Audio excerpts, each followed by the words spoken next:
ইহুদি একটা মসজিদে নববীর মধ্যে ঢুকছে, নবীজি সাহাবীদেরকে নিয়া সাহাবীদেরকে দিন শিক্ষা দিতেছেন। এই টাইমে ইহুদি এটা মসজিদে নববীর মধ্যে ঢুকি দাঁড়াই দাঁড়াই সনসন করে পেশাব করা শুরু করছে। তো সাহাবীরা মারমুখী হইয়া এই ইহুদির দিকে উদ্যত হইছে মারার জন্য। রসুল আকরাম সাল্লাল্লাহু আলাইহি ওয়াসাল্লাম তাড়াতাড়ি বসার থেকে উঠি সাহাবীদেরকে বাধা দিলেন, এই থামো, কি করতেছ তোমরা? যেটা করতে চাইতেছ অর্থাৎ তাকে মারতে চাইতেছ, এটার দ্বারা তার কি লাভ, তোমাদের কি লাভ? তারে মাইলে তোমাদের কি লাভ, তার কি লাভ? কারো তো কোনো লাভ নাই।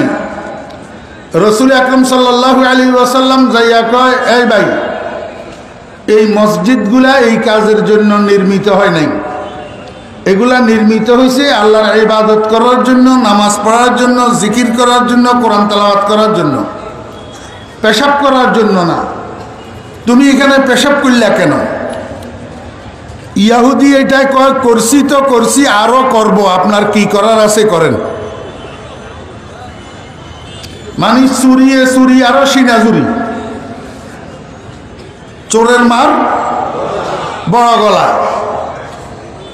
রসুল আকরাম সাল্লাল্লাহু আলাইহি ওয়াসাল্লাম বলেন, আচ্ছা ঠিক আছে, তুমি এখন যে কথাটা বলছো এটা ঠিক বলো নাই, আজকের জন্য তোমাকে ক্ষমা করে দেওয়া হলো, আর ভবিষ্যতে কোনো সময় মসজিদে ঢুকি প্রস্রাব করিও না, যাও, বাইর হইয়া যাও। রাসূলুল্লাহ সাল্লাল্লাহু আলাইহি ওয়াসাল্লাম ইহুদিটারে বাইর করে দিয়েছেন কিচ্ছু করা ছাড়া। সাহাবায়ে কেরামের বুঝে আসে নাই নবীজি এটা কি করলেন। আসলে নবীজির লকব তো হলো রহমতুল লিল আলামিন। রহমত মানি দয়া, রহমত মানি দয়া। মা সন্তানের প্রতি দয়ালু, মা সন্তানের প্রতি দয়ালু। কখনো যদি দুই একটা বেত্রাগত করা লাগে সেটাও দয়ায় করে, সেটাও কিসে করে? দয়ায়। কিছুক্ষণ পরে এই ইহুদি এটা একবারে গা গোসল ধুই, সুন্দর জামা কাপড় পরি, এবার আবার মসজিদের দিকে আসতেছে। এবার সাহাবায়ে কেরাম এই লয়, আবার কোন উদ্দেশ্যে আসতেছে, এইবার যদি উদ্দেশ্য খারাপ থাকে তাহলে মাইর। এই ইহুদি এটা আসি নবীজিরে কয়, ইয়া রাসূলুল্লাহ, আমাদের ধর্মগ্রন্থ তাওরাতের মধ্যে আমরা আখেরি জমানার নবীর 3টা আলামত পাইছিলাম। কয়টা আলামত? 3টা আলামত। আমি ইনভেস্টিগেশন করি, দেখছি 2টা আপনার মধ্যে আগে থেকে আছে, আরেকটা আলামত আছে না নাই আমি একটু কনফিউজ ছিলাম। সেই আলামতটা হলো কানা ইয়াসবিকু হিলমুহু গযাবাহু, কানা ইয়াসবিকু হিলমুহু গযাবাহু। আখেরি জমানার নবী যিনি হবেন, উনার ধৈর্য, উনার সহনশীলতা, উনার ক্ষমাপরায়ণতা রাগের চেয়ে বেশি হবে। রাগের চেয়ে কি হবে? বেশি হবে। তা আমি এই জিনিসটা আপনারা কোনো রকমে চেক করতে পারি না, এই জন্য আজকে ইচ্ছা করেই আসি আপনার উপস্থিতিতে, আপনার সাহাবীদের উপস্থিতিতে এই কামটা করছি। দেখি আপনার কাছে ধৈর্য বেশি, বর্দবারি বেশি না রাগ বেশি। ইয়া রাসূলুল্লাহ, জবুরও সত্য, আসমানি কিতাব, আমি 100 আপনাকে কৃতকার্য পাইলাম। ঠিকই আপনার কাছে রাগের চেয়ে ধৈর্য বেশি। এই জন্য আমি ঘরে গেছি, যাইয়া গোসল করছি, পরিষ্কার পরিচ্ছন্ন জামা কাপড় পরিধান করি, আবার আপনার খেদমতে হাজির হয়েছি। ইয়া রাসূলুল্লাহ, আমাকে একটু পড়াইয়া দেন, লা ইলাহা ইল্লাল্লাহু মুহাম্মাদুর রাসূলুল্লাহ। আমাকে বুঝে থাকলে বলুন, যদি রাসূল আকরাম সাল্লাল্লাহু আলাইহি ওয়াসাল্লাম প্রতিশোধ পরায়ণ হইতেন, যদি মসজিদের মধ্যে পেশাব করলি কা কই 2 একটা লাথি মাথি দিতেন, তাহলে এই লোকটা মুসলমান হইতো? এ তো আসছে পরীক্ষা করার জন্য। কিন্তু আমার আফসোস, আজকে আমরা ইসলামের কথা বলি, আজকে আমরা দিন কায়েমের কথা বলি, কিন্তু আমরা প্রতিশোধ পরায়ণ হই। আমরা রসুলের কথা বলি, কিন্তু রসুলের চরিত্র আমাদের মধ্যে না। আমি আপনাদেরকে একটা কথা জিজ্ঞাসা করি, পৃথিবীর যত মানুষ, এই সমস্ত মানুষগুলা 4 ভাগে বিভক্ত। 800 কোটি মানুষ এখন পৃথিবীতে। কয়শো কোটি? 800 কোটি। এই 800 কোটি মানুষ 4 ভাগে বিভক্ত। এক ভাগের নাম মোমেন, মনোযোগ আছে নি? এক ভাগের নাম মোমেন, আরেক ভাগের নাম কাফের, আরেক ভাগের নাম মুরতাদ, আরেক ভাগের নাম মুনাফিক। কয় ভাগ? 4 ভাগ। আমাকে একটু আপনারা বুকে হাত দিয়া, আমি দলমত নির্বিশেষে জিজ্ঞেস করতেছি, যারা মাহফিলের প্যান্ডেলে আছেন, যারা মাহফিলের প্যান্ডেলে নাই, যাদের কানে মাইকের আওয়াজ যাইতেছে, আমি আপনাদেরকে দলমত নির্বিশেষে ইনসাফের দৃষ্টিতে জিজ্ঞাসা করতে চাই, পীর সাহেব চরমোনাই দামাত বারাকাতুহুম, সৈয়দ মোহাম্মদ রেজাউল করিম দামাত বারাকাতুহুম এবং উনার অনুসারী, উনার মুরিদান যারা আছেন, উনারা এই 4 ভাগের কোন ভাগের অন্তর্ভুক্ত?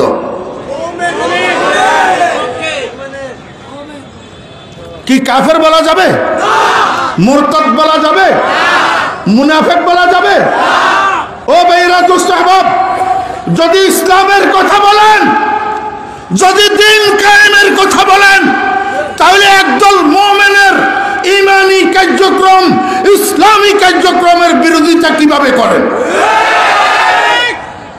কেন করেন? अपनों ने मुझे लूट लिया, गैरों को कहां दम था, किश्ती मेरी वही डूबी है जहां पानी कम था। আমাকে লুট করে নিছে আমার আপন জনেরা, কোনো অপর ব্যক্তি আমাকে লুট করে নাই। আমার নৌকা সেথায় ডুবছে যেথায় পানি নাই, শুকনাতে ডুবলো আমার নৌকা। আজকে আমার কাছে আশ্চর্য লাগে, আমরা সবাই মুসলমান, আমরা সবাই ইমানদার, আমরা তো কাউকে কাফের মনে করি না। পীর সাহেব চরমোনাই কাউকে কাফের মনে করে না। তাহলে আমরা ইমানদাররা কেন ইমানদারের বিরোধিতা করি? কেন মুসলমানের বিরোধিতা করি? ইসলামী মাহফিলের বিরোধিতা করি? একমাত্র হিংসা ছাড়া অন্য কিছু না। জি, হিংসা না? হিংসা না? কালান নবী সাল্লাল্লাহু আলাইহি ওয়াসাল্লাম, ইয়্যাকুম ওয়াল হাসাদ, ইয়্যাকুম ওয়াল হাসাদ। হে আমার উম্মতগণ, তোমরা হিংসা থেকে বেঁচে থাকো। হিংসা থেকে বেঁচে থাকো। কেন? ফাইনাল হাসাদা ইয়াকুলুল হাসানাত কামা তাকুলুন নারুল হাতাব। এখন কই দেন না জয়ীফ হাদিস, কই দেন না জয়ীফ হাদিস, কই দেন না। কোন বাপের বেটার যদি সাহস থাকে আমার সামনে আসি বলুক জয়ীফ হাদিস, জাল হাদিস। আরে নবীজির কথা যদি না মানো, তুমি কিসের মুসলমান? নবীজি বলেন ফাইনাল হাসাদা ইয়াকুলুল হাসানাত, হিংসা নেক কাজগুলারে খাইয়া ফেলে, নেক কাজগুলারে খাইয়া ফেলে। নবীজি দৃষ্টান্ত দেন কামা তাকুলুন নারুল হাতাব, যেমনি ভাবে আগুনে লাকড়ি খাইয়া ফেলে, যেমনি ভাবে আগুনে লাকড়ি খাইয়া ফেলে। আগুন যখন লাকড়িতে লাগে, যখন আগুনে লাকড়ি জ্বালায়, তখন লাকড়ি থাকে না, ছাই হইয়া যায়। কি হইয়া যায়? ছাই হইয়া যায়, লাকড়িটা নাই হইয়া যায়। এরকম হিংসায় মানুষের নেক আমল গুলাকে নাই করি দে। এরপরেও হিংসা করব? এই ভাই, এই আল্লাহর উপরে ঈমান আছে তো? আছে না? তা আল্লাহ কোরআন শরীফের মধ্যে কি বলছেন? কুলিল্লাহুম্মা মালিকাল মুলক তুতিল মুলকা মান তাশা ওয়া তানজিউল মুলকা মিম্মান তাশা ওয়া তুইজ্জু মান তাশাউ ওয়া তুযিল্লু মান তাশা। আল্লাহ পাক রব্বুল আলামিন বলেন, বান্দা ইজ্জত দেওয়ার মালিক আমি, বেইজ্জত করার মালিক আমি। কোরআন শরীফ ন? ইজ্জত দেওয়ার মালিক কে? বেইজ্জত করার মালিক কে? আমার ভাইয়েরা, দোস্ত আহবাব, আল্লাহ পাক যদি কাউকে ইজ্জত দেয়, আমি ফরিদুদ্দিন যদি রশি লাগাইয়া নিচের দিকে টানাটানি করি, টানিয়া নামানো সম্ভব কিনা? সম্ভব। আল্লাহ পাক যদি একটা মানুষকে নিচের দিকে নামায়, সারা দুনিয়ার শক্তি যদি উপরের দিকে টানে, উঠানো সম্ভব? সম্ভব। বিশ্বাস আছে? তো এর পরেও হিংসা। এত বছর পর্যন্ত কলেজ মাঠে আর কেউ কিছু করতে পারে নাই, চরমলাইওয়ালা কেন করবে? এই জন্য আমার বিরোধিতা করতে হবে। এটা হিংসা না?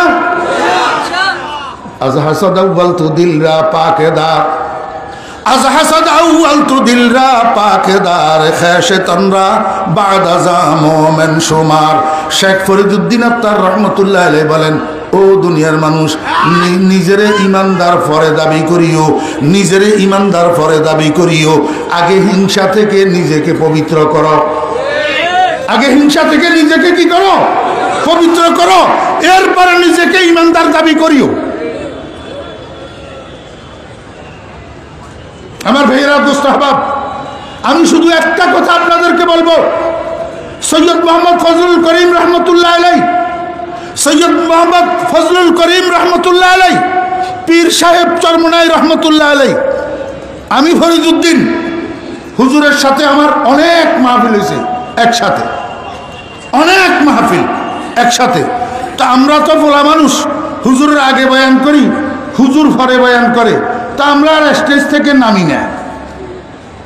আমার ভাইয়েরা, দোস্ত আহবাব, স্টেজে বসে থাকি হুজুরের বয়ান শোনার জন্য।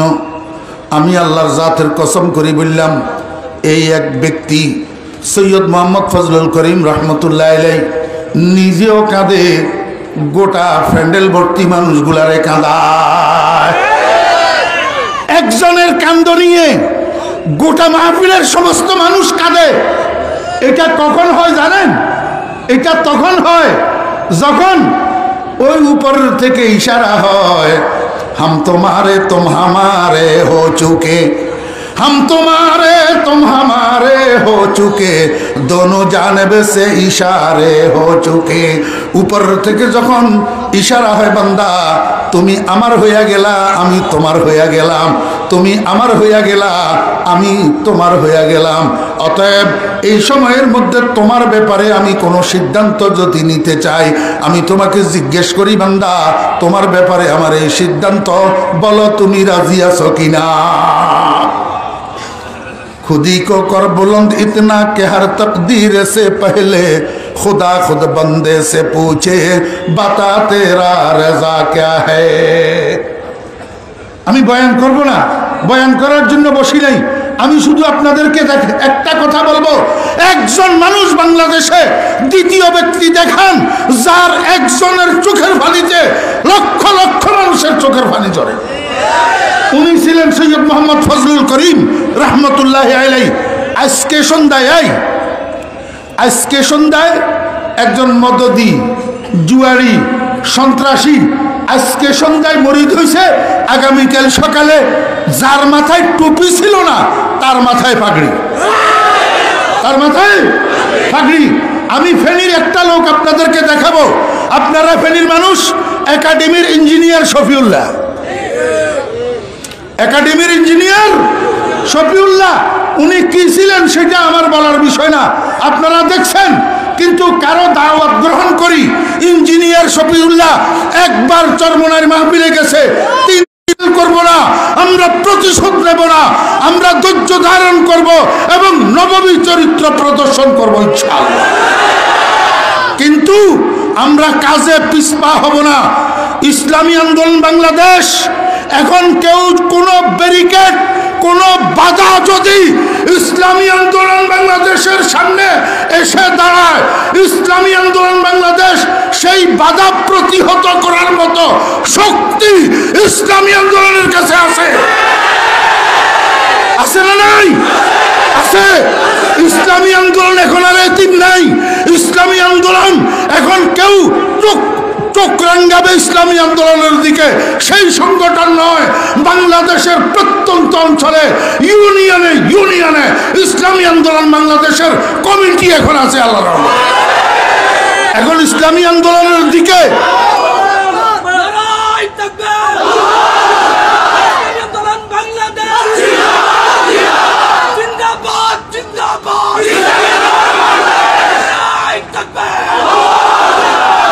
কিন্তু আমরা ইসলামী শাসনতন্ত্র ছাত্র আন্দোলনের আমার ছোট ভাইদেরকে আমরা বলবো, আমরা বেয়াদব নই, বেআমল নই, উশৃঙ্খল নই। আমরা সেটা প্রদর্শন করব। আমরা আখলাকে নববী বিশ্বাস করি, নববী চরিত্র বিশ্বাস করি। আমরা সুন্নতের ইত্তেবার সাথে পীর সাহেব চরমনাই দামাত বরকাতুহুম সৈয়দ মোহাম্মদ রেজাউল করিমের অনুসরণ করব। আমরা অন্ধ পীর ভক্ত নই। পীর সাহেব চরমনাই যতক্ষণ মুত্তাবে সুন্নত ততক্ষণ আমরা উনার অনুসারী। উনার একটা কদম যদি সুন্নতের বাহিরে যায় আমরা তার অনুসারী নই। وآخر دعوانا أن الحمد لله رب العالمين. السلام عليكم ورحمة الله وبركاته.